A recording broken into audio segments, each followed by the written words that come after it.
Hi hello నమస్తే. Welcome to వీరించిస్ writings. అందరూ ఎలా ఉన్నారు? బాగున్నారా? మా ప్రేమ సంఘర్షణ ఎపిసోడ్ని ఇంతలా ఆదరిస్తున్న ప్రతి ఒక్కరికి థ్యాంక్ యూ సో మచ్. ఏంటోనండి, ఛానల్ని సబ్స్క్రైబ్ చేసుకుంటున్నారు, మళ్ళీ అన్సబ్స్క్రైబ్ చేస్తున్నారు. చాలా బాధగా ఉంది. సరే, ఇంకా ఆలస్యం చేయకుండా స్టోరీకి వెళ్ళిపోదామా?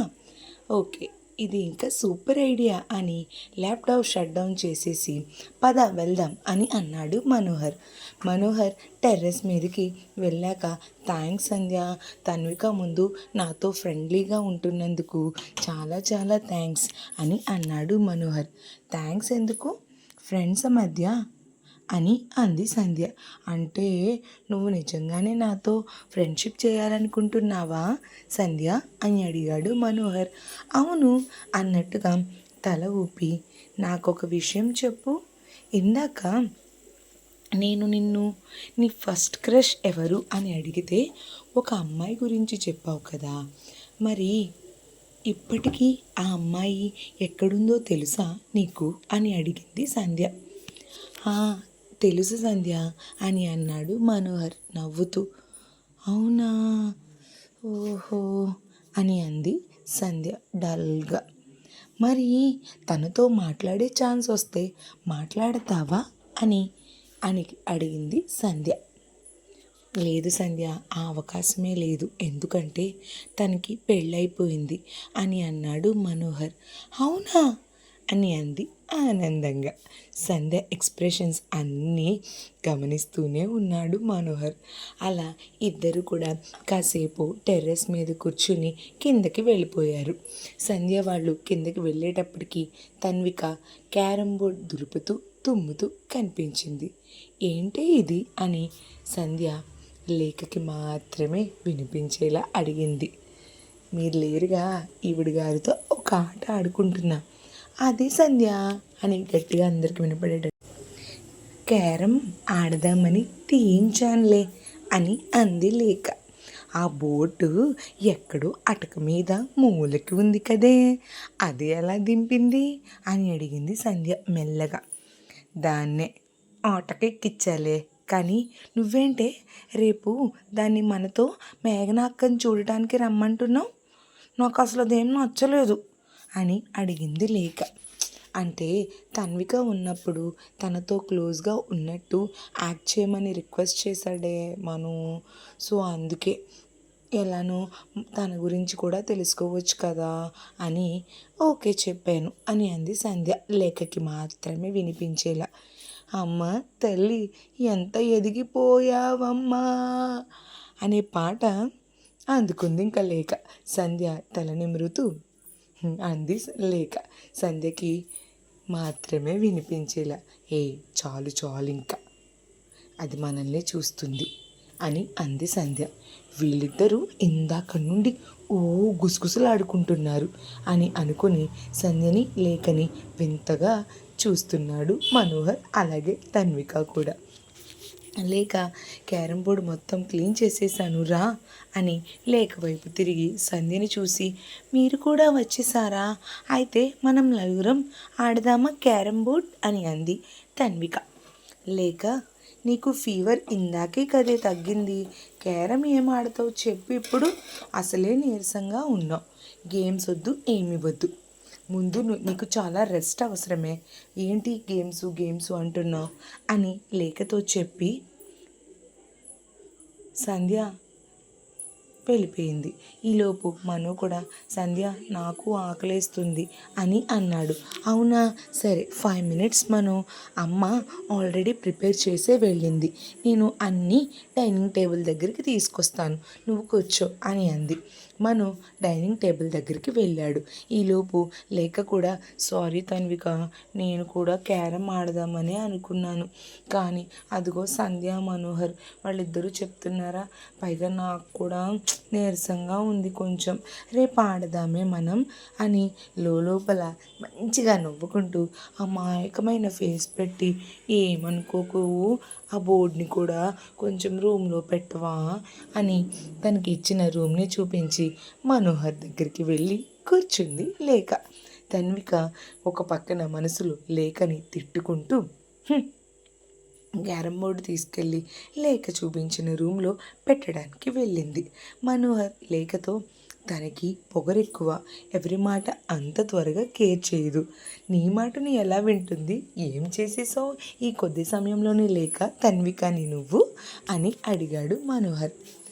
అబ్బా, ఆవిడేమీ మామూలుగా వినట్లేదు మను, నీ కోసమే వింటుంది, నీకు తెలీదా విషయం అని అంది లేఖ. అప్పుడే ఫుడ్ ఐటమ్స్ తీసుకొచ్చిన సంధ్య ఆ మాటలు విని, తను నీ మీద బాగా హోప్స్ పెంచుకోకుండా నువ్వే చేయాలి, లేకపోతే తను మన వల్ల బాధపడుతుంది అని అంది సంధ్య. మన వల్ల అని అన్నారు లేక మనోహర్ ఇద్దరు ఒకేసారి. అదే నీ వల్ల అనబోయి మన వల్ల అని అనేసాను, అంతే, ఇంకేం లేదు, ఉండండి వాటర్ తీసుకొస్తాను అని అక్కడి నుంచి గప్చుప్గా వెళ్ళిపోయింది సంధ్య. మనోహర్ సంధ్య మాటలు అర్థమయ్యి చిన్నగా నవ్వుకున్నాడు. నీకు అర్థమవుతుందా మనోహర్, సంధ్యలో చేంజ్ రావడం స్టార్ట్ అయింది అని అడిగింది లేక. ఏమో లేక, కొంచెం అర్థమైనట్టే ఉంటుంది కానీ కొంచెం కన్ఫ్యూజన్గా ఉంది, అప్పుడే ప్రేమగా మాట్లాడుతుంది, మళ్ళీ అంతలోనే కోపం తెచ్చుకుంటుంది అని అన్నాడు మనోహర్. మను, నువ్వేమీ కంగారు పడకు, నీకు అర్థం కాలేదేమో, నాకు అర్థమైంది, త్వరలోనే నువ్వు హ్యాపీ ఫీల్ అయ్యే విషయం చెబుతుంది నీకు, చూసుకో, దాని ఫ్రెండ్గా, దాన్ని తెలిసిన వ్యక్తిగా నేను నీకు ఇంత కాన్ఫిడెంట్గా చెప్తున్నాను అని అంది లేక.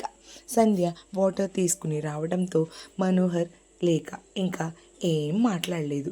తన్విక కూడా వస్తే ఇంకా నలుగురు కలిసి డిన్నర్ చేస్తున్నారు. లేక సంధ్య తినేసి కిచెన్లో అన్నీ సర్దుతున్నారు. ఇంకా మనోహర్ కూడా తన రూమ్లోకి వెళ్ళి డోర్ వేసుకుని ఇక్కడ 3 నెలలు ఉండాల్సి వస్తుంది అని ఊహించని తన పర్సనల్ ఐటమ్స్ ఉన్న బ్యాగ్ జిప్ తీయగానే డోర్ కొట్టిన సౌండ్ అయితే బ్యాగ్ పిల్లో పక్కకి పెట్టి వెళ్ళి ఎవరిని వింటారు, సంధ్య అయి ఉంటుందిలే అని అనుకుని డోర్ తీశాడు మను. డోర్ తీసి మను రియాక్ట్ అయ్యేలోపు డోర్ ఓపెన్ సరిగా చేయకుండానే తన్విక లోపలికి వచ్చేసి మను ఏమంటున్నాడో కూడా కనీసం వినకుండా డోర్ క్లోజ్ చేసేసింది. ఏ పిచ్చానికో, వెళ్ళిక నుండి అని కోపంగా అన్నాడు మనోహర్. వెళ్ళడానికి రాలేదు అని అంది తన్విక. చెప్పేది నీకే, వెళ్ళు అని, నాకు కోపం తెప్పించుకో అని అంటూ ల్యాప్టాప్ని ఓపెన్ చేసి తన్వి వైపు తిరిగేసరికి తన్వి రూమ్ అంతా చూస్తూ పిల్లో పక్కన ఉన్న బ్యాగ్ తీసి అందులో ఉన్న ఐటమ్స్ తీయబోతుంటే మనోహర్ ఒక్కసారిగా ఆ బ్యాగ్ లాక్కొని, ఏయ్ పిచ్చా నీకు, it's my personal, you just go from my home పో అని అంటూ డోర్ ఓపెన్ చేశాడు మనోహర్. నేను వెళ్ళను కదా అని అంటూ మనోహర్ బ్యాగ్కి జిప్ వేస్తుంటే లాక్కుంది తన్వి. మనోహర్ తన నుండి ఆ బ్యాగ్ని ఫోర్స్గా లాగి జిప్పేసి సెల్ఫ్లో పెట్టబోతుంటే తన్వి ఆ బ్యాగ్ని మళ్ళీ తీసుకునే ప్రయత్నం చేయగా ఇంకా మనోహర్ ఊరుకున్నాడు. ఇంకా తన సహనానికి పక్కన పెట్టేసి తన్విని చంపపైన గట్టిగా కొట్టి, అర్థం కావట్లేదా, బుద్ధుందా నీకు అని బ్యాగ్ తీసుకెళ్ళి పై షెల్ఫ్లో పెట్టి, గెట్ లాస్ట్ ఫ్రమ్ హియర్ అని కోపంగా చూసి అరిచాడు. మనోహర్ కొట్టిన సౌండ్, అరిచిన అరుపు వినిపించి సంధ్య లేక ఇద్దరు కిచెన్లో నుండి వచ్చి, అమ్మో ఏమైంది అని అడిగారు. ఒక పక్కన తన్వి కళ్ళెమ్మట నీళ్లతో సైలెంట్గా లేఖకి ఇచ్చి రూమ్లోకి వెళ్ళిపోయింది. ఏమైంది మను అని అడిగింది సంధ్య. నథింగ్ సంధ్య, లిమిట్స్ దాటి బిహేవ్ చేసింది అంతే, నాకు నచ్చలేదు అని చెప్పి టెర్రస్ పైకి వెళ్ళిపోయాడు మనోహర్. సంధ్య కూడా ఇంకేమీ మాట్లాడకుండా సైలెంట్గా కిచెన్లోకి వెళ్ళి మిగిలిన వర్క్ కంప్లీట్ చేసుకుని తన రూమ్కి వెళ్ళింది. లేక తన్వి దగ్గరికి వెళ్ళి, ఏమైంది, ఎందుకు మను అంత సీరియస్ అయ్యాడు అని అడిగింది.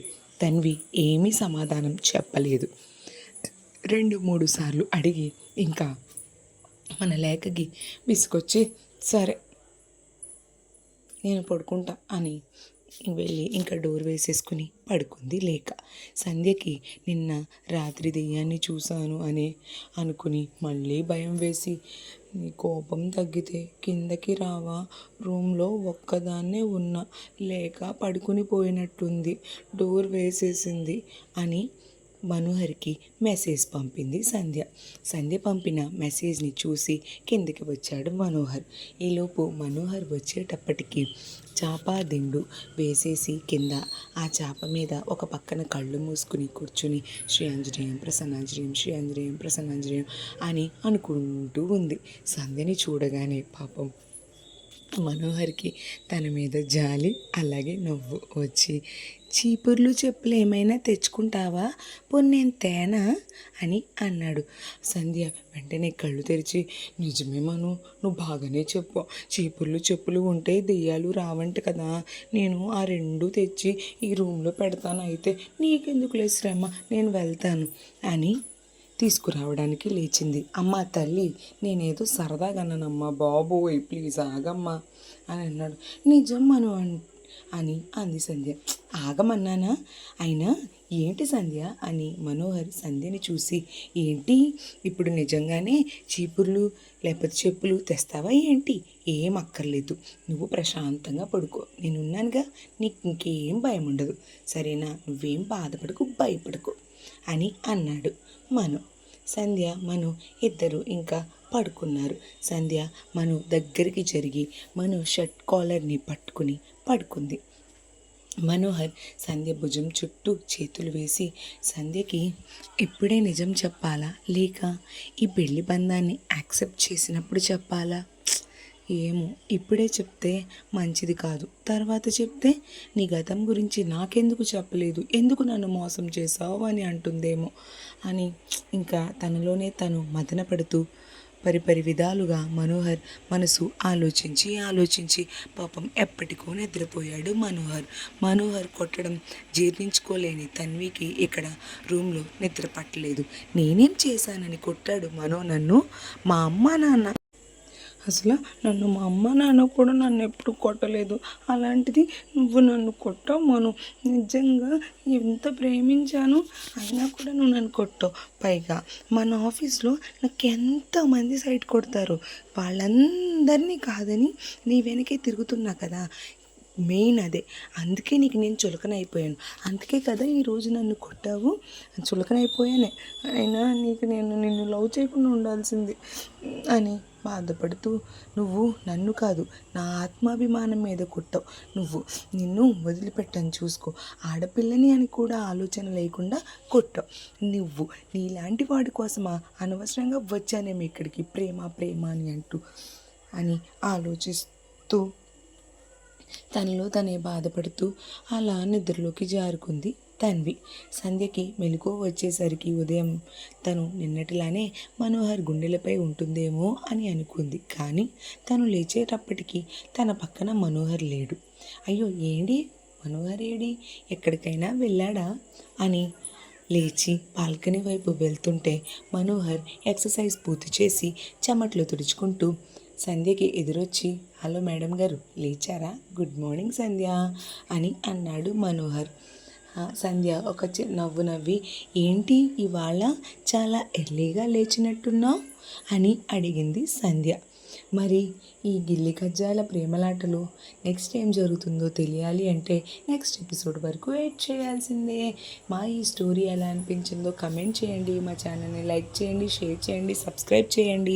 ప్లీజ్ మా స్టోరీ మొత్తం కంప్లీట్గా చదవండి. అలా అన్సబ్స్క్రైబ్ చేస్తుంటే చాలా బాధగా అనిపిస్తుంది.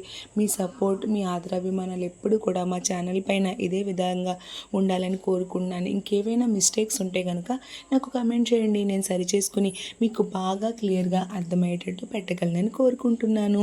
Thank you so much for watching.